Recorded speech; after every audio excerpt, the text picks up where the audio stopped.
Hello dear students, welcome to inductive academics. क्या आपने spoon में कभी अपनी इमेज को नोटिस किया है? अगर किया हो तो आपने देखा होगा जो इसकी ये वाली साइड है, कॉन्वेक्स साइड, इसमें आपको अपनी इमेज सीधी दिखाई देती है ना। लेकिन अगर आप इस वाली साइड से देखोगे, दैट मीन्स कॉन्केव साइड में अपनी इमेज देखोगे, देन आपको अपनी इमेज उल्टी दिखाई देती है। Do you know what's the reason? इस वीडियो में हम इसी के बारे में बात करने वाले हैं कि हाँ, ये जो कॉन्केव साइड है इसमें हमारी इमेज उल्टी क्यों दिखाई देती है, राइट? पूरा डिटेल में हम देखने वाले हैं कि कॉन्केव साइड की इमेज फॉर्मेशन कैसे कैसे होती है। So let's start this video.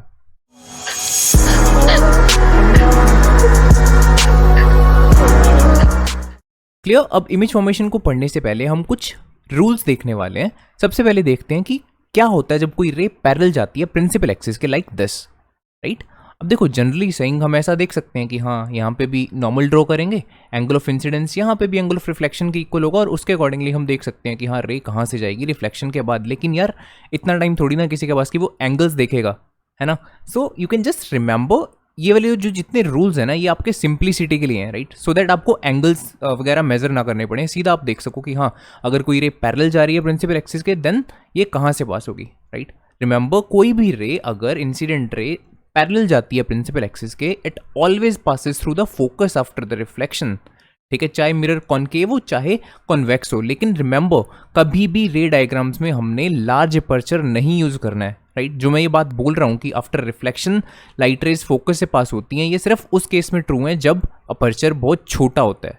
Okay, होता क्या, अगर हम काफी बड़ा अपर्चर ले लेते हैं मिरर का और ये वाली रेज को कंसिडर करते हैं जो प्रिंसिपल एक्सिस से काफी दूर होती हैं, आफ्टर रिफ्लेक्शन ये फोकस से पास नहीं करती हैं, राइट? इसीलिए हम सिर्फ ऐसा ही स्फेरिकल मिरर कंसीडर करते हैं जिसका अपर्चर उसके रेडियस ऑफ कर्वेचर से छोटा हो, right? This is the convex mirror. यहाँ पे भी जो रे पैरेलल जा रही है प्रिंसिपल एक्सिस के, हालांकि ये डाइवर्जिंग मिरर होता है, राइट? लाइट रे यहाँ से डाइवर्ज करेगी, लेकिन स्टिल इस रे को जब हम एक्सटेंड करेंगे ऐसे, तो हमको ऐसा अपीयर होएगा कि ये फोकस से ही ओरिजिनेट हो रही है। Secondly, let's see what happens when a ray passes through और टुवर्ड्स द प्रिंसिपल फोकस। देखो यहाँ पे this is the concave mirror, suppose इसके फोकस में से यहाँ से कोई लाइट इंसिडेंट हो रही है, राइट? जो कि फोकस से पास हो रही है।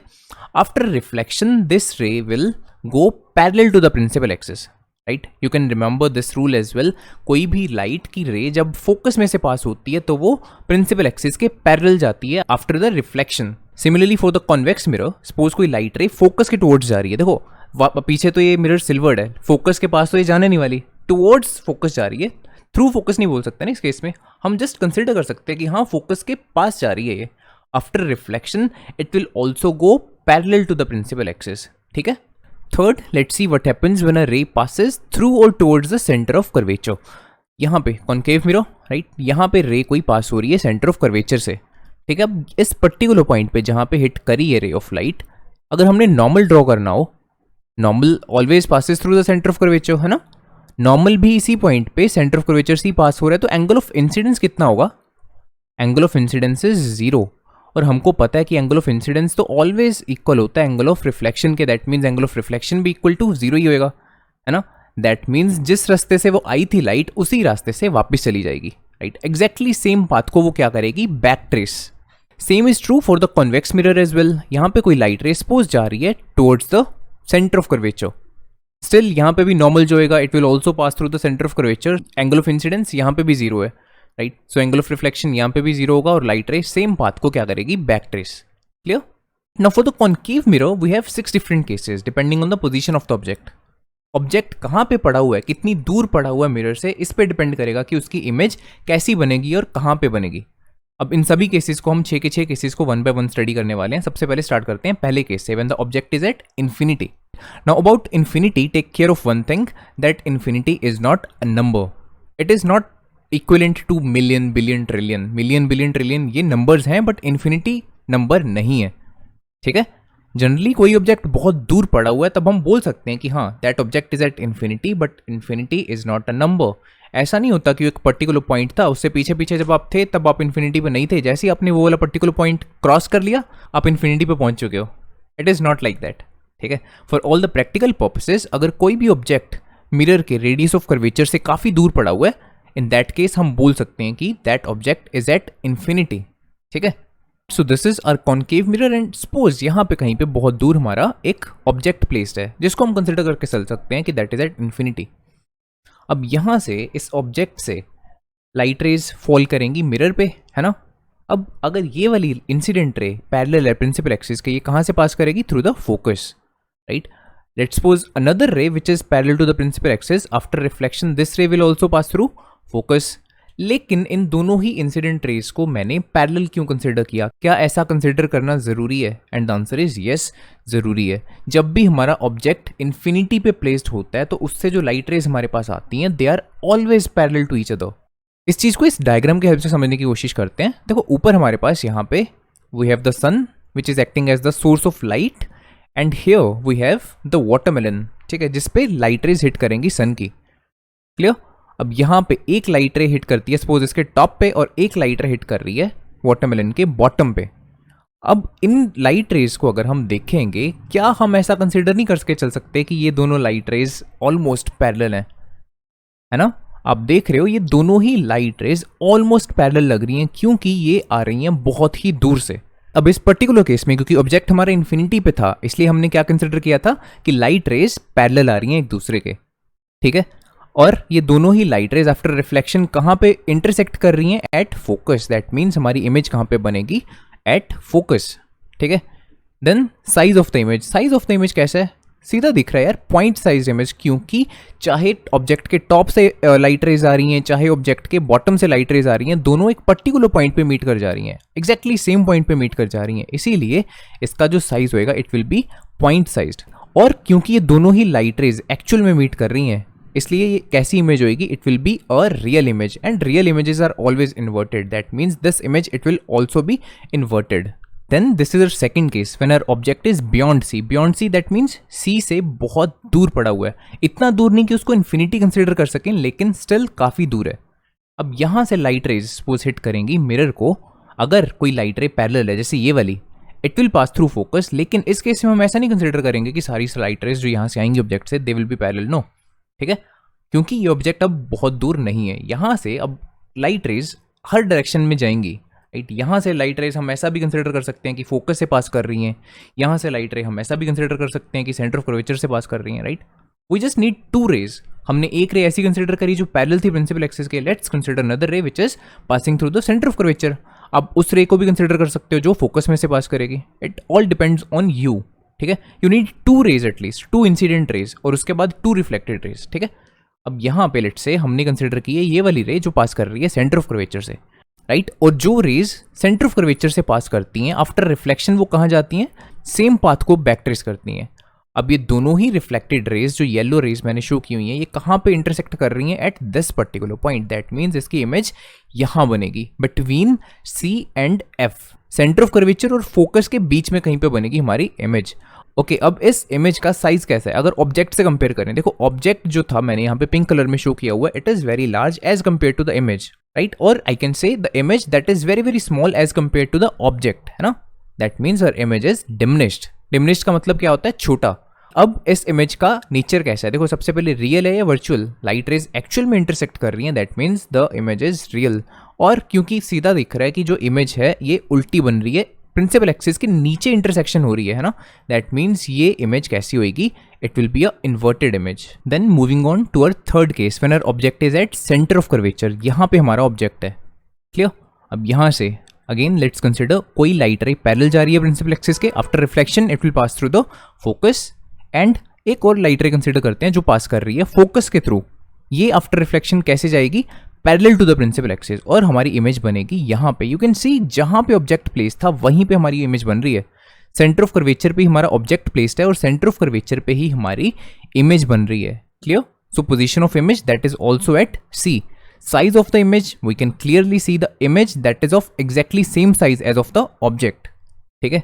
Nature of the image, light rays actual में इंटरसेक्ट कर रही हैं, that means it will be a real image. And क्योंकि इंटरसेक्शन नीचे हो रही है प्रिंसिपल एक्सिस के, हमारी इमेज कैसी होगी? Inverted image, clear. Now this is our fourth case when our object is between C and F.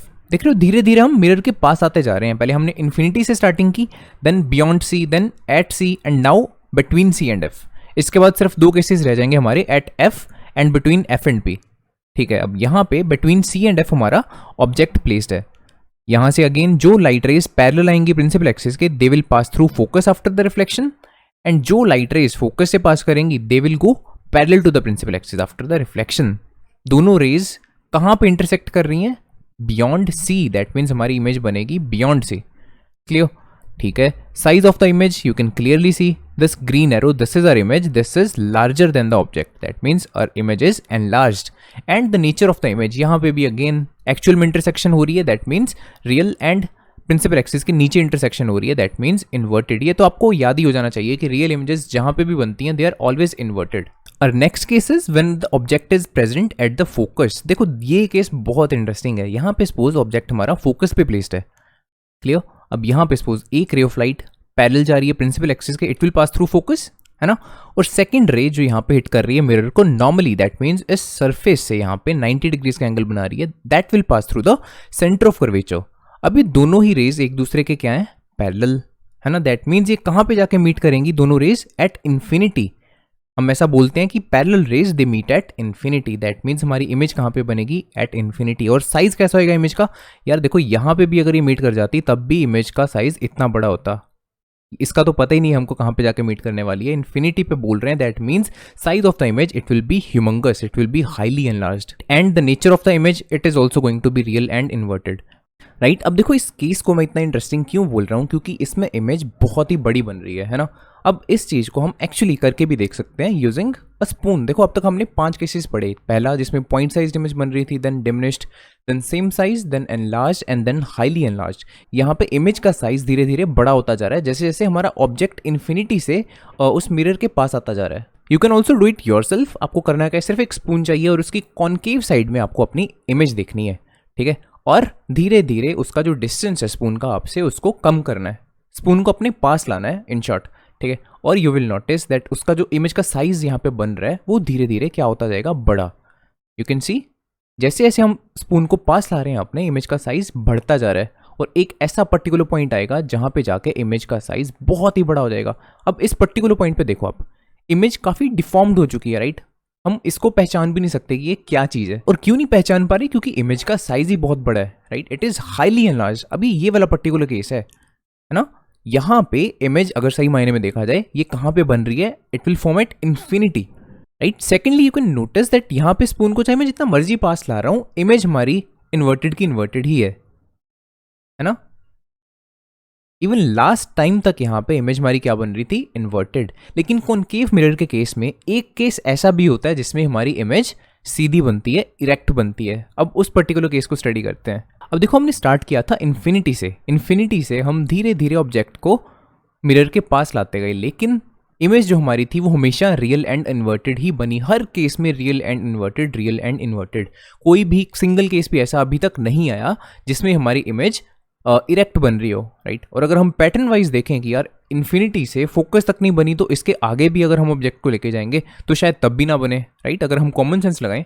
लेकिन नहीं, this is very interesting case. यहाँ पे आके हमारी जो इमेज बनती है वो क्या बनती है? इरेक्ट बनती है, सीधी बनती है। देखो क्यों? जो रेज यहाँ से पैरेलल जाएंगी प्रिंसिपल एक्सिस के, after reflection they will pass through the focus, and जो रेज नॉर्मली हिट करेंगे मिरर को दे will pass through the centre of curvature.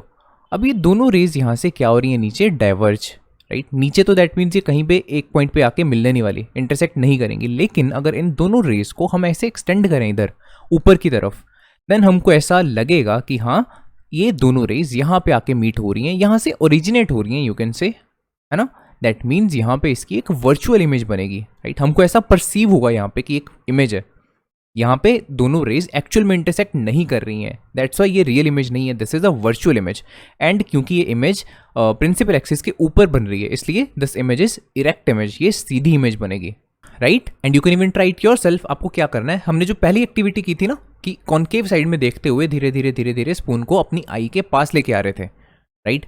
एक पर्टिकुलर पॉइंट पे इमेज का साइज बहुत बड़ा हो गया था। आपको क्या करना है? उसके बाद भी कंटिन्यू करते रहना है जब तक आपकी स्पून आई के बहुत पास में ना जाए। और एक ऐसा मोमेंट आएगा जब आपको अपनी आई की उसमें इरेक्ट इमेज दिखेगी, ठीक है। जब आप ब्लिंक करोगे ना तब आपको इस चीज का आइडिया लग जाएगा कि आपको जो उसमें इमेज दिखाई दे रही है अपनी, that is actually erect image. वो इन्वर्टेड इमेज नहीं होगी, वो सीधी इमेज होगी। ओके, आई होप आपको ये सारा कॉन्सेप्ट समझ आ गया होगा कि कॉनकेव मिरर के केस में इमेज फॉर्मेशन किस तरह से होती है। अगर आपको ये वीडियो अच्छी लगी हो, प्लीज इस वीडियो को लाइक करना, शेयर करना अपने फ्रेंड्स के साथ और सब्सक्राइब करना इस चैनल को। And don't forget to check out other videos on this channel as well. Thanks for watching.